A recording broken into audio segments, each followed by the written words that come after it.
J'aimerais dire quelques mots aux musulmans. Je ne m'adresse pas à ceux qui n'ont de musulmans que le nom, parce qu'ils sont nés dans cette religion et qui n'ont jamais lu ni le Coran ni la Sira, c'est-à-dire la vie de Mahomet. Je ne m'adresse pas non plus à la masse d'analphabètes manipulés par un clergé intéressé et cupide. Je n'éprouve que de la pitié pour ces victimes des mollahs, des oulémas et autres imams illuminés. Non, je m'adresse à vous, musulmans cultivés, vous qui avez lu le Coran et la Sira, vous qui avez lu les hadiths et qui connaissez en détail la vie de votre modèle suprême, le bien-aimé Mahomet. Je m'adresse à ceux qui le connaissent et qui veulent sincèrement l'imiter tous les jours. On connaît un homme à ses œuvres et un Dieu à son prophète. On connaît Mahomet à ce qu'il a fait et Allah à ce qu'a fait Mahomet. Ce n'est pas le Coran qui nous révèle la nature d'Allah, mais la vie de Mahomet, la Sira. Et Mahomet lui-même doit être connu non pas par ce qu'en dit le Coran, mais par ce qu'il a fait. On ne juge pas un homme d'après son opinion de lui-même, à moins de manquer complètement de discernement. On juge un homme d'après ses fréquentations. Dis-moi qui sont tes amis et je te dirai qui tu es. Qui se ressemble s'assemble, disent de bons vieux proverbes. Musulmans cultivés, vous êtes les hommes les plus dépourvus d'honneur que je connaisse. Si vous avez eu un tant soit peu d'honneur, vous n'auriez plus jamais consenti à vous appeler fidèle de Mahomet, après avoir connu dans le détail sa vie et ses œuvres. Si vous avez eu un tant soit peu de fierté, vous n'aurez plus jamais accepté d'être appelé soumis à Allah. Si vous avez eu un peu d'honneur, vous n'aurez plus jamais récité la Shahada. Car comment pouvez-vous consentir à fréquenter Mahomet après avoir connu en détail sa vie? Comment pouvez-vous le suivre encore alors que son exemple est contraire à l'honneur et à la moralité? De sa propre main, il a décapité entre 600 et 900 hommes, membres de la tribu de Koraïza en Arabie, après les avoir vaincus, puis il a passé la nuit avec la veuve de l'un d'entre eux. Il a attaqué et pillé les caravanes en plein mois sacré, et il s'est réservé un cinquième du butin de ses pillages. Il a rétabli la peine de la lapidation pour les adultères, et il s'est enorgueilli de cela. Il a épousé une jeune fille de 9 ans qui jouait encore à la poupée. Il a fait assassiner les poètes qui se moquaient de lui. Il a fait torturer le chef de la ville de Kaïbar pour le faire avouer où était caché son argent. Il a épousé la propre femme de son fils adoptif. Il avait 9 femmes à l'heure de sa mort, auxquelles il a interdit de se remarier, les condamnant à une vie d'amertume.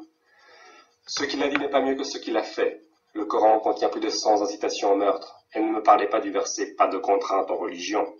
Il a été abrogé, comme tous les versets tolérants, par le verset de l'épée « tuez les infidèles où que vous les trouviez ». Ce que je rappelle, ce sont des faits, ce ne sont pas des inventions diffamatrices. Et vous devriez connaître votre tradition mieux que moi. Ce n'est pas moi qui rapporte tout cela à propos de Mahomet, ce sont les hadiths et la sira d'Ibn Ishaq. Si vous trouvez ces faits insultants pour la gloire de votre prophète, ce n'est pas moi qui les rapporte, c'est Bukhari, Muslim Ibn Hajjaj, Abu Daoud, Al-Tirmidhi, Al-Nasa'i, Ibn Majah et les compagnons du prophète. Comment vous ne savez pas qui sont ces illustres personnages? Ce sont les compilateurs des hadiths. Si vous ne savez rien de tout cela, vous n'êtes même pas musulman, vous êtes seulement inculte. Si vous n'êtes pas un alphabète et si vous avez lu les hadiths, la sira et le Coran, vous ne pouvez pas me contredire. Ce sont des faits établis par vos livres sacrés. Je n'insulte pas Mahomet, Mahomet s'est insulté tout seul, car c'est ce qui sort de la bouche d'un homme qui le souille. Je n'insulte pas la Oumma s'insulte toute seule, en suivant fidèlement un meurtrier, un fourbe, un pillard et un débauché. Les faits sont têtus, et ce sont eux qui accusent ce modèle immoral et ceux qui le suivent avec adoration. Non, je ne veux insulter personne. J'affirme haut et fort que le meurtre, le pillage, le mensonge, l'oppression de la femme, la duplicité, la menace, la torture, l'esclavage, la lapidation sont infâmes. J'affirme haut et fort que ceux qui les pratiquent sont dépourvus d'honneur. Et les personnes qui respectent les pillards, les meurtriers, les menteurs, les violents, les machistes le sont tout autant. Mahomet n'avait aucun honneur, et vous qui connaissez ses œuvres et le suivez quand même, n'en avez pas plus. Et ce qui vous rend encore plus méprisable, c'est que vous avez peur de votre beau modèle. Mahomet vous a promis l'enfer si jamais vous le critiquiez, si jamais vous vous rebelliez contre lui. Il vous a menacé de mort si jamais vous désertiez sa bande. Non seulement vous n'avez pas d'honneur parce que vous aimez un homme sans honneur, mais en plus vous êtes des lâches. Vous suivez un meurtrier parce que vous avez peur d'être tué vous aussi. Vous êtes donc doublement dépourvu d'honneur, à la fois fidèle à un exemple de vice et de fourberie, et effrayé à l'idée de résister à son emprise. Pour des gens qui se targuent d'être courageux et honorables, c'est le comble du ridicule. Vous avez peur d'un homme mort depuis 1400 ans. Mais je suis bête, vous n'avez pas peur de Mahomet, vous avez peur des grands frères qui vous surveillent pour ne pas quitter la secte. Ce sont eux qui vous tueraient si jamais vous n'aimiez plus le bel exemple de vertu qui était Mahomet. L'islam me rappelle feu le communisme. Ce paradis sur terre tellement beau qu'il était interdit de le quitter sous peine de finir dans l'enfer du goulag. Franchement, n'entendez-vous pas cette voix dans votre cœur qui s'indigne contre Mahomet? Ne frémissez-vous pas d'horreur en lisant les peines et les menaces qu'il a prescrites? Vous qui craignez tellement l'enfer, n'avez-vous pas peur que Mahomet vous ait trompé? Car qui dit qu'il est prophète de Dieu? C'est lui. Qui dit que ceux qui ne le suivent pas sont infidèles à Dieu? C'est lui.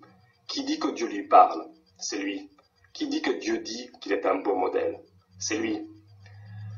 Qui dit que les chrétiens et les juifs qui pourtant ont connu la loi de Dieu avant lui se trompent? C'est toujours lui. Mahomet dit que Dieu a dit que c'est lui qui l'a envoyé de Dieu. C'est un peu faible comme argumentation, surtout si on vous interdit de vous poser des questions à ce sujet. Surtout si on vous menace de mort si vous n'y croyez pas. Si jamais Mahomet vous a égaré de la vraie voie, de la vraie charia, si ce qu'il a dit ne venait pas de Dieu, mais de son propre cœur, quelle peine vous attend-il? Si jamais il vous a menti, quelle torture vous attend-il? À votre place, je me poserai des questions avant de mettre tous mes œufs dans le même panier. Si je craignais l'enfer comme vous le craignez, je me demanderais si le Dieu de Mahomet est le vrai Dieu. On connaît un homme à ses œuvres et un Dieu à son prophète. Franchement, je ne vous crois pas aussi dépourvu d'honneur et de courage pour vous soumettre définitivement à un gourou qui vous menace de mort si vous ne le croyez pas. Je me fais une plus haute idée de vous. Dieu, le vrai Dieu, a gravé dans le cœur de chacun la connaissance de la justice et l'amour de la liberté. Vous qui dites honorable et courageux, montrez-le enfin et rejetez le joug de Mahomet. Ne me dites pas « je vais te tuer, chien d'infidèle ». Ça ne ferait que prouver que vous êtes des meurtriers qui aiment un meurtrier.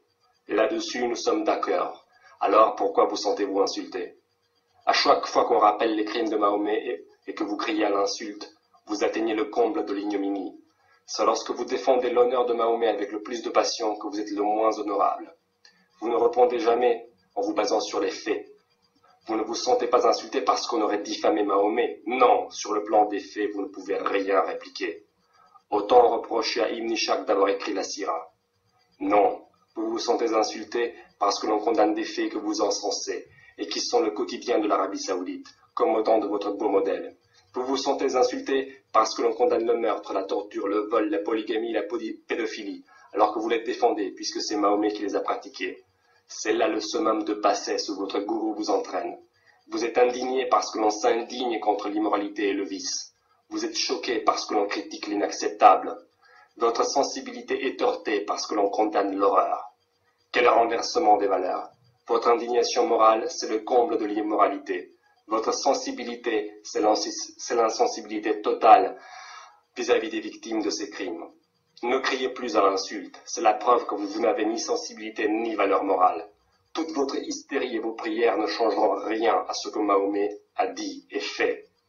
On connaît ses œuvres et elles sont immondes. Comme vous aimez le dire aux infidèles, repentez-vous tant qu'il est encore temps. Musulmans, vous allez en enfer. Vous allez en enfer. Vous allez en enfer. Je vous dis la vérité. Acceptez Jésus dans vos vies. Acceptez-le comme Seigneur et Sauveur. Ce n'est pas parce que vous ne comprenez pas les voies de la Bible, les voies et les préceptes et tout, que vous allez continuer à vous leurrer. Vous allez en enfer. Vous faites confiance à Mahomet, vous serez déçus. Vous l'avez déjà vu? Jamais. Pourquoi est-ce que vous lui faites confiance? Parce qu'il a dit. Vous allez en enfer. Jésus-Christ revient. Il revient. Il revient. Je vous assure, il revient. Et quand il reviendra, ce sera une extermination. Il ne va pas venir blaguer. Moi, je crois en Jésus-Christ. Jésus-Christ, c'est mon Dieu, Dieu Tout-Puissant, manifesté dans la chair. Et si je crois, c'est parce qu'il me l'a dit.